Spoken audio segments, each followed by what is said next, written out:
저는 이번 유럽을 다녀오면서 제가 목사가 되기로 결정했던 떼제 공동체를 다시 다녀왔습니다. 거기 갔더니 줄잡아 1,500명 되는 청년들이 거기 모여 있었습니다. 거기에 제 25년 전, 30년 전의 모습을 한 수많은 청년들을 만나볼 수 있었습니다. 우리 청년들도 마찬가지고요. 제가 이제 어른이 되어서 가니까 예전과 달리 더 여유롭게 시간을 보낼 수가 있었는데요. 하루는 저랑 친한 수사님 중에 한 분이 저희 형님 동생하고 지내는데 형님이 데이트를 같이 가자시는 겁니다. 공동체가 운영하고 있는 여러 일들이 있어서 트럭이 한 대 있거든요. 트럭을 빌려왔다고 나들이 가자고 따라 나섰습니다. 맛있는 것도 먹고 야 오랜만에 우리 좀 나가보자. 둘이서 수도원의 일상을 떠나 잠시 일탈을 했습니다. 형님은 자기 텀블러에 물을 받아왔고 저에게는 탁 차를 몰고 마트로 데려가더니 마음껏 사라 동생. 그래서 음료수를 하나 사라고 그래서 우유 한 병 사가지고 그리고는 프랑스 아닙니까? 빵집에 가서 빵을 2개 샀습니다. 아시는 분 아시겠지만 저는 빵을 가급적 안 먹는 사람이지 않습니까? 그런데 자리가 자리인 만큼 일탈을 경험하는데 안 먹을 수가 없어서 빵을 사가지고 갔습니다.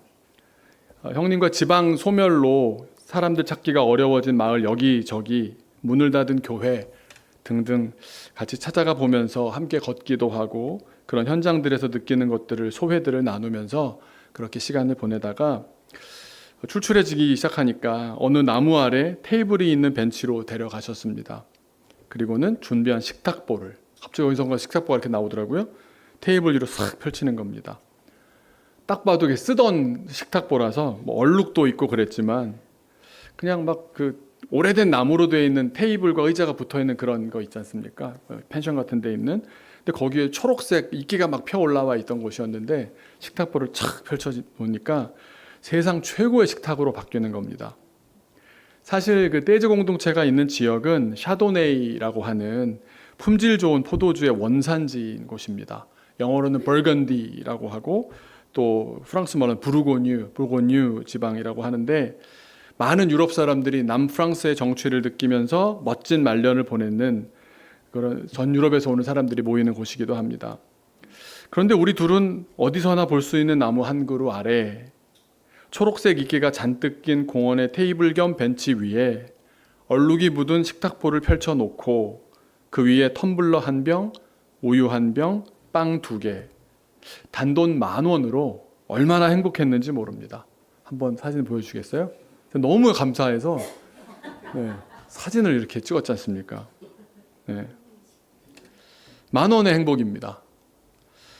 한국에서 살다 보면 아무리 목회를 한다고 해도 목사로 산다고 해도 세상과 그래도 단절하며 산다고 해도 하나님과 돈, 하나님과 성공, 하나님과 세상 이 둘 사이를 왔다 갔다 하다 보니까 둘 다 섬기는 데에 능수능란해지는 것 같습니다. 그러나 그렇게 상대적으로 살다 보면 제 아무리 목사라고 해도 하나님은 제 삶 속에서 조금씩 밀려나는 걸 부인할 수 없습니다. 그러다 보면 순서가 뒤바뀌게도 됩니다. 왜냐하면 우리 눈에 보이는 것을 우리가 당해낼 수가 없기 때문입니다. 저에게 자본주의 디톡스의 시간이 아니었나 귀한 시간을 보내고 왔습니다.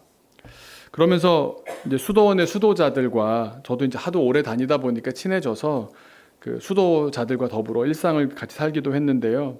형님의 일상에 많이 참여를 했습니다. 이 공동체는 헌금을 받지 않습니다. 100명이나 되는 남성 독신 공동체 수도자들이 그 가운데는 좋은 집안 출신들도 있고 프랑스에서 명망 가문의 자제들도 있는데 유산을 받지 않습니다. 그럼 어떻게 사느냐? 노동으로 물건을 만들어서 그걸 팔아서 공동체를 유지합니다. 형님은 원래 도자기 공방에서 일하는 일꾼이신데 요즘은 새로운 일이 생겼다고 요즘 바빠 죽겠다고 막 그러시는 겁니까? 뭐 하는데 형님? 그랬더니 차를 만드는 일을 하신다는 겁니다. 꽃잎으로 차를 만드는 일.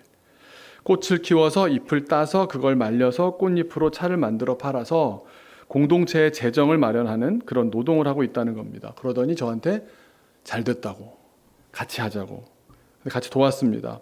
아욱꽃이 있더라고요. 저는 몰랐습니다. 프랑스에도 아욱꽃이 있습니다. 얼마나 잘 피는지 한번 사진 보여주시겠어요? 아침에 따면 오후에 또 피어 있더라고요. 그 옆에 뭐 사진에 보이진 않지만 뭐 장미도 있고 또 금잔화, 영어로 메리골드도 있었습니다. 그 저랑 그 사이에 뭐 밤새 피어 올라와 있는 그 꽃잎들 다 따가지고 한데 모아서 다시 말리는 곳에 두고 그랬습니다. 그 공동체의 삶에 노동, 식사, 뭐 기도, 찬양, 뭐 절반 정도 그렇게 수도사처럼 3, 4일을 지내면서 다시 제가 깨닫게 되는 겁니다. 나는 주님을 섬기는 종이다. 종이다. 종이다. 돈은 부차적인 것이다. 성공은 내가 기획하는 것이 아니다. 나는 주님만으로 만족하고 있는가? 저에게 그 식탁, 그 꽃밭 너무나도 큰 힘이 되었습니다. 그리고 또 그 꽃잎을 형님은 우리 학생들 버스 타고 이제 떠나려고 하는 그 버스 정류장으로 나오셔서는 하나씩 이렇게 건네주셨습니다. 네, 하나씩. 그러면서 말하는 겁니다. 내가 꽃을 든 남자라고. 그러면서 돈이 아니라 향기를, 또 자기 땀을 흘려 준비한 선물을 그렇게 나누어 주셨습니다. 저는 다음 사진 보여주시면 제 책 사이에 저렇게 끼워서 한국으로 갖고 왔습니다.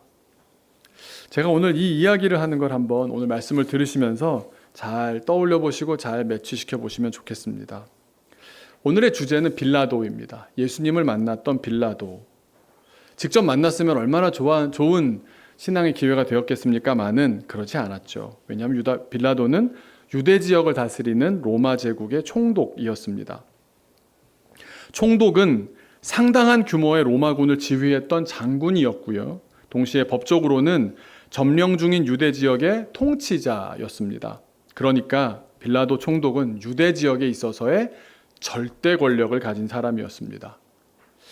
빌라도 총독의 허락 없이는 유대 땅에서 그 어느 누구도 그 어떤 일도 할 수 없었다라고 말할 수 있는 겁니다.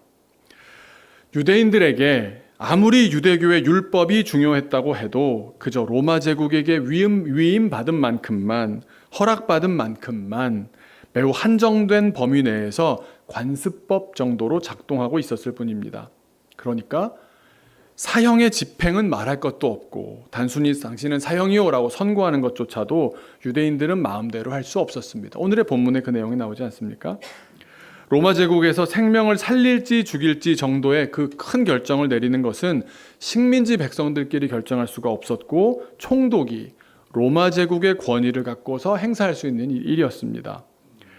그랬기 때문에 예수님의 사형 사건도 빌라도 총독의 죄인 신문과 사형 선고 과정을 반드시 거쳐야 했었던 것이고, 그랬기 때문에 예수님의 사형 사건에 대한 최종적인 책임도 빌라도 총독에게 물을 수밖에 없는 것이고, 그렇기 때문에 지금도 사도신경을 암송하는 전 세계의 모든 기독교인들에 의해서 주일마다 본디오 빌라도에게 고난을 받아 십자가에 달려 죽으셨다고 다시 소환되고 있는 겁니다. 이렇게 예수님의 죽음은 법적으로나 정치적으로 그 책임이 빌라도에게 있었습니다. 자, 그런데 빌라도는 법적인 책임은 있다고 하지만 그런 의도를 가졌던 사람은 아니었지 않습니까? 누가 예수님을 죽이고자 했습니까? 지난 시간에 나누었던 누구요? 대제사장 바야바가 아니라 가야바였습니다. 가야바. 제가 너무 오랜만에 만나봅니다. 가야바가 뭐라고 말했습니까? 요한복음 11장 50절을 보면 한 사람이 백성을 위하여 죽어서 온 민족이 망하지 않게 되는 것이 너희에게 유익하다. 기억나십니까? 그런데 가야바는 이렇게 죽어야 된다라는 당위는 설명하면서도 사형을 선고한다거나 사형을 집행할 권한이 있습니까? 없습니다. 그러면 가야바는 어떻게 했어야 했겠습니까? 누군가의 권위를 빌려야 했습니다. 누굽니까? 네, 빌라도의 입에서 빌라도의 결정으로 예수를 죽이라 사형이 선고되게 했어야 했습니다. 그래서 가야바는 빌라도 총독을 설득해야 했습니다. 이렇게 하는 것이 당신에게도 좋고 우리에게도 좋고 좋은 게 좋은 거라고. 조금 정치적으로 말해본다면 로마 제국에도 좋은 일이고 빌라도 총독 개인에게도 좋은 일이라고 그렇게 논리를 펼쳐야 했습니다. 그렇게 해서 빌라도 총독이 쥐고 있는 로마 제국의 생사 여탈권을 이용하려는 가야바의 정치적인 음모와 계략이 펼쳐지게 되는 겁니다. 가야바는 먼저 어떻게 합니까? 유대인들이 예수님을 고발할 정도의 여론을 만들어냅니다. 그래서 예수님을 저 인간은 도저히 상종 못할 인간이라고 어떤 가짜 뉴스를 만들어 퍼뜨리기 시작합니다. 유대인들의 발작 버튼이 되는 그게 무엇이었겠습니까? 예수가 하나님을 모독했다. 신성 모독죄를 덮어 씌웁니다. 그래서 중간중간 심어두었던 사람들이 뭐라 그럽니까? 내가 들었는데 저 사람이 자기를 하나님의 아들이라고 했어요. 자기가 유대인의 왕이라고 그랬어요. 하나님을 이렇게 모독했습니다. 준비된 증언들이 함께 모여있는 자리에서 막 터져 나오니까 분위기가 어땠겠습니까? 유대인들에게 신성모독죄라는 말이 누군가를 향해서 덮어 씌워졌다면 그 사람을 옹호한다면 같이 매도당하지 않겠습니까? 그러니까 말할 수가 없는 상황에 여론은 급속도로 악화되었습니다. 그리고는 그렇게 신성모독죄를 덮어 씌워서 예수님을 잡아두었지만 빌라도에게까지 통할 수 있는 죄는 아니었습니다. 빌라도는 로마법으로 생각하는 사람 아닙니까? 그러니까 가야바가 머리를 씁니다. 로마 제국이 점령지에서 누군가가 점령지의 신을 신성 모독했다는 이유로 사형을 언도할 리가 없다 보니까, 왜냐하면 로마는 점령지의 종교 문제에 관심이 없지 않습니까? 오늘도 예수님하고 신문 내용을 보시면 뭐라고 합니까? 예수님께서 내 나라는 여기 속한 게 아니라고. 로마는 그러면 아무 문제 없는 거 아닙니까? 여기서 사는 동안에 나한테 뭐 반기를 들 일이 없다는데 내가 뭐 이렇게 하면 되는데, 가야바가 말을 바꿉니다. 그의 말을 종합하자면 이런 겁니다. 예수는 잠재적인 반란군의 순회라고. 저 사람 놔뒀다가는 반드시 로마를 향해서 칼을 들 것이라고. 그렇게 말을 하는 겁니다. 가야바가 그런 전략을 짰지만 뭔가 허술을 하지 않습니까? 가야바의 정치적인 술수에 빌라도가 어떻게 반응합니까? 말도 바뀌었고 뭔가 급조된 느낌이다 보니까 로마 제국의 입장을 생각해 본다면 넘어가지 않았어야 했을 겁니다. 그래서 가야바와 확실히 선을 그었어야 했는데 그러지 않습니다. 오히려 가야바에게 회유된 느낌이 강합니다. 참 이해가 안 되는 부분은, 저는 예전에 성경을 읽으면서 이 부분이 이해가 안 됐거든요. 왜냐하면 생사 여탈권 정도의 절대 권력을 가진 빌라도였는데, 성경을 읽다 보면 빌라도가 어떻습니까? 저리 가! 가야바 너 뭐 무슨 소리 하는 거야? 이래버리면 될 것 같은데 그러지를 못하는 겁니다. 강력한 지도자처럼 보입니까? 빌라도 총독은 그러지 않습니다. 왔다 갔다 이랬다가 저랬다가 또 자기 책임질 일에는 슬쩍 피하는 모습입니다. 그러니까 자기 주장이 강하다거나 책임감이 투철하다거나 하는 그런 대장부 스타일은 아닌가 보다, 뭐 대충 이렇게 생각하며 성격 탓으로 이해하고 넘어가 버리곤 했었습니다. 대지에서 가야바의 손에 놀아나는 정도의 유약한 모습 아니겠습니까? 그런데 아무리 생각해도 절대 권력이 저에게 있는데, 저 사람에게 있는데 왜 저렇게밖에 못하지? 그래서 고민하던 끝에 이번 설교를 준비하면서 그럴 만한 배경이 있지 않을까 고민하던 끝에 저 나름의 대답을 구할 수가 있었습니다. 사실 빌라도가 가야바 정도에게 이렇게 끌려다닐 만큼 어리숙한 사람이 아니었습니다. 성경을 보면 빌라도가 벌써 가야바의 말이 터무니가 없다, 앞뒤가 안 맞는다라는 걸 알고 있습니다. 예수님께 던진 빌라도의 질문을 보면 알 수 있는데 이 말투를 잘 살펴봐야 합니다. 요한복음 18장 33절인데요. 예수님을 빌라도가 처음 만나게 됩니다. 빌라도가 예수님을 처음으로 이제 목도하게 됩니다. 눈으로 보게 됩니다. 그런데 그 첫 질문이 뭡니까? 내가 유대인의 왕이냐? 어떤 말투인지 느껴지십니까?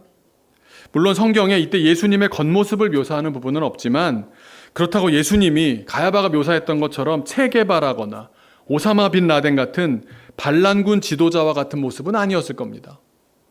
요한복음에 보면 예수님을 따르던 무리들은 무기를 갖고 있지 않았고, 예수님이 체포되신 후에도 시위가 있었다거나 폭동이 있었다거나 그런 기록이 없습니다. 오히려 가장 신복에 가까운 그런 제자들부터가 무서워서, 예수님이 잡히고 나니까 무서워서 자기 신분도 속이고 사람들 속으로 섞여 숨어버렸을 정도입니다. 아주 평범한 사람들이었습니다. 그러니 반란을 일으킬 정도의 그릇들은 아니었습니다. 그러니까 가야바가 빌라도에게 예수님이 자기 자신을 왕이라고 했다. 하나님의 아들이라고 했다.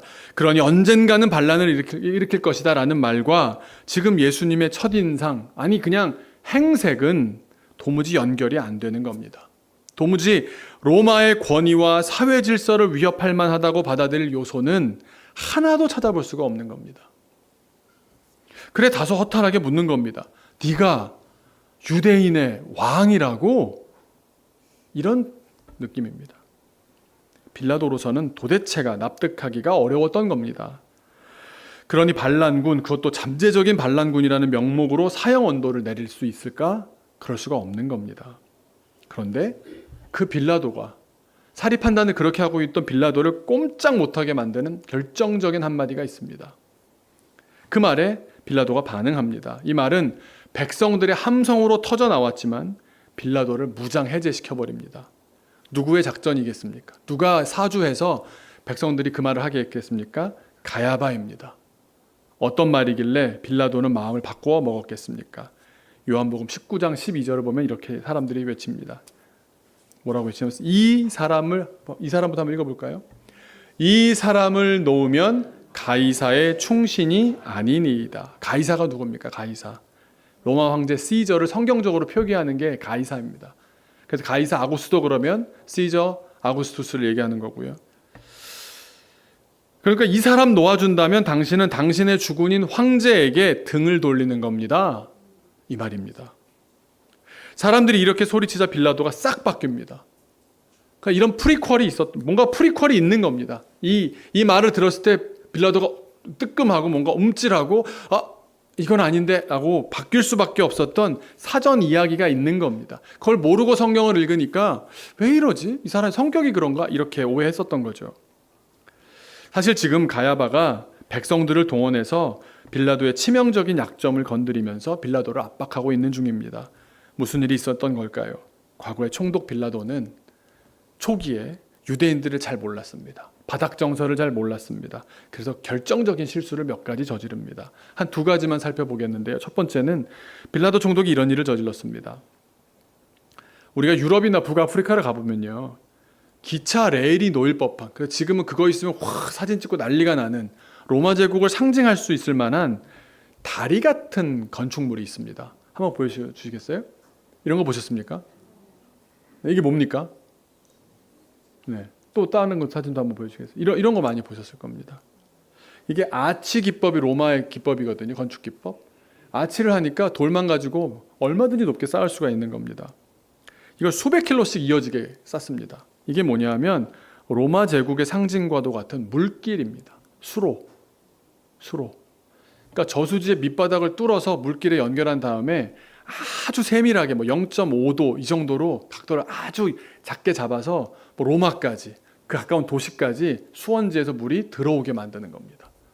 그러니까 이거 있으면 와, 로마였구나 알 수 있을 정도로. 로마 제국을 대신하는 통치자로서 빌라도는 갈릴리 호수에서 물을 끌어오는 이 수로 시설을 만드는 일을 진행했습니다. 빌라도는 교육을 받은 상식적인 사람이었습니다. 그래서 로마 건축의 자랑스러운 이 수로 시설을 통해 이 유대 백성들의 삶이 얼마나 질적으로 높아질지 알고 있었습니다.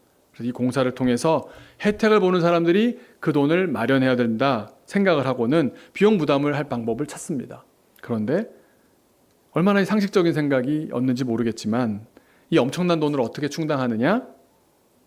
그 충당하는 방법이 잘못되어서 유대인들의 영린을 건드려버리고 말았습니다. 뭐냐 하면 성전세를 몰수해버렸습니다. 헌금을 손댄 겁니다. 유대인들에게 성전이 어떤 의미인지 생각하지 못했던 겁니다. 유대인들은 어떻게 생각하고 있었느냐? 성전세, 성전 헌금은 하나님께 바쳐진 것으로 오직 유대인들의 공의회인 산헤드린만이 지출할 수 있다고 생각했습니다. 그래서 사람들이 시위를 하기 시작했습니다. 빌라도 총독을 향해서 잘못했다, 걷어들여라, 그 일을 그렇게 진행하면 안 된다. 그런데 어떻게 반응했을까요? 빌라도 총독은 시위대를 로마 제국의 문명을 이해하지 못하는, 요즘 표현으로 개, 돼지 정도로 생각한 나머지 군대를 보냈고 잔인한 학살극이 펼쳐졌습니다. 끔찍한 유혈 사태가 벌어지고 말았습니다. 그래서 누가복음 13장 1절을 보면 대화 가운데 누가 빌라도가 어떤 갈릴리 사람들의 피를 13장 1절 보여주고요. 그들의 재물에 섞은 일에 대해서 얘기하는 그런 장면이 나옵니다. 이 이야기의 배경이 바로 그 이야기입니다. 빌라도가 저지른 저 사건을 얘기하는 겁니다. 그러면 그렇게 잔인한 학살극이 있었으니까 소요가 진정되었느냐? 아니, 그렇지 않았습니다. 잠재되어 있었습니다. 또 한 가지 사건이 있었는데 결정적인 사건은 이겁니다. 빌라도 총독이 자신의 손상된 권위를 회복하기 위해서 어떻게 했겠습니까? 내 권위를 뒷받침해 줄 수 있는 게 뭡니까? 자기 권위를 확실하게 높이려면 어떻게 해야 되겠습니까? 내가 누구가 보낸 사람인 줄 알아? 로마 황제가 나를 보냈어. 이걸 표현하기 위해서 어떻게 했냐면 당시의 황제인 가이사 디베리오, 그러니까 티베리우스 황제, 티베리우스 황제의 형상이 새겨진 방패를 모든 군인이 들게끔 명령했습니다. 사람 얼굴이 그려진 방패를 가지고 우리는 로마군이요! 이렇게 했던 겁니다. 그런데 이 로마군이 이걸 들고 어디까지 들어갔겠습니까? 성전까지 들어갑니다. 로마군 입장에서는 지극히 상식적인 일입니다. 여기도 로마의 땅인데 내가 들어가는 게 당연하지. 들어가라 말라 누가 뭐라 그러나 갖고 들어갔습니다. 그런데 유대인들은 이걸 어떻게 이해했겠습니까? 사람의 형상을 들고 성전으로 들어오다니 이건 우상 숭배야, 이렇게 받아들였습니다. 엄청나게 모욕적으로 받아들였습니다. 어떻게 이런 명령을 내리는 사람을 우리가 지도자로 따라야 하느냐? 성전이 더러워지는 것을 보고만 있어야 되겠냐? 여론이 악화되었습니다. 유대인들은 계속해서 요구했습니다. 그 형상을 지워라. 그 형상이 없는 방패를 써달라. 그런데 빌라도 총독이 한 번 그런 일을 당했는데 또 물러섰다가는 권위가 땅바닥에 떨어지지 않겠습니까? 그래서 계속 똑같은 말을 합니다. 이건 로마 군대의 장비에 관한 문제고 표준에 관한 문제고 그따위 미신적인 요구를 듣고 변경할 성질의 것이 아니라고 문명 제국의 사람답게 말했습니다. 자, 그럼 이제 유대인들이 어떻게 했을까요? 유대인들이 폭동을 일으켰을까요? 아닙니다. 그보다 더한 일을 합니다. 목숨을 건 도박을 합니다. 총독 빌라도를 스킵하고 건너뛰고 티베리우스 황제에게 직접 탄원했습니다. 유대 지역을 담당하는 빌라도 총독의 행위가 얼마나 비합리적이고 터무니없으며 로마 제국의 이름에 먹칠을 하는 짓이라고 황제는 알고 계시냐고 탄원서가 올라간 겁니다. 어떤 정치적인 또 다른 수를 썼겠죠. 대제사장의 또 그런 능력이 거기까지 미쳤던 겁니다. 근데 이게 얼마나 위험한 일이냐 하면 황제가 무슨 소리야? 내 사람을 보냈으면 총독 말을 따라하지. 이 새끼들 다 죽어. 그럼 죽일 수도 있는 거잖아요. 그런데 황제는 빌라도에게 명령합니다. 왜냐하면 티베리우스 황제는 대제국을 다스리는 정치인 아닙니까?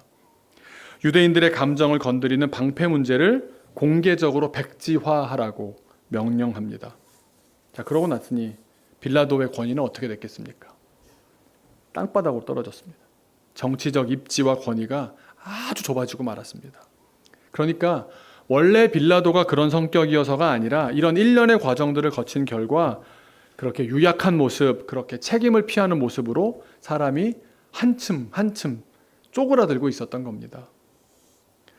그러니 지금 이 예수의 사태에 있어서도 유대인들을 우습게 보았던 자기 과거를 돌아보면서 한 번 더 저 가야바 제사장이 만들어내는 이 음모를 잘못 건드렸다, 우습게 보고 그냥 밀어붙였다가는 티베리우스 황제에게 직보가 전달되어서 자신이 인사조치를 당할 수도, 자기의 정치 생명이 끝날 수도 있다는 생각을 할 수밖에 없었던 겁니다. 이런 프리퀄, 전 단계가 있었기 때문에 가야바가 하는 말이 다소 앞뒤가 맞지 않았더라도 그냥 흘려들을 수만은 없었던 것이 빌라도가 느꼈던 중압감, 압박감이었던 겁니다.